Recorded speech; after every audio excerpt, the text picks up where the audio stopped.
বড় একটা অ্যাক্সিডেন্ট ঘটে গেলে মাত্র ড্রাইভার মারা গেছে। ড্রাইভার ডাইরেক্ট বেগু ঢুকে গেছে ইগুনের ভিতরে। দেখেন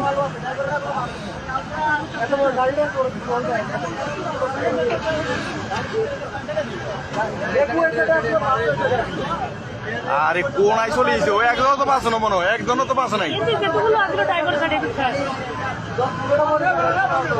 10-15 জন জায়গাতে মারা গেছে। ডাইরেক্ট বেগু ডাইরেক্ট ঢুকে গেছে ভিতরে। দেখেন বেগুর মাথা 10-15 ফুট ভিতরে ঢুকে গেছে বেগু। কৃষ্ণপুর নতুন ব্রিজের লগে এই মাত্র দুর্ঘটনা। আল্লাহ সবাইকে রক্ষা করুক। অনেক বড় একটা অ্যাক্সিডেন্ট ঘটে গেল। ইকুনু বাস নোয়াখালীর যাত্রী সবগুলা,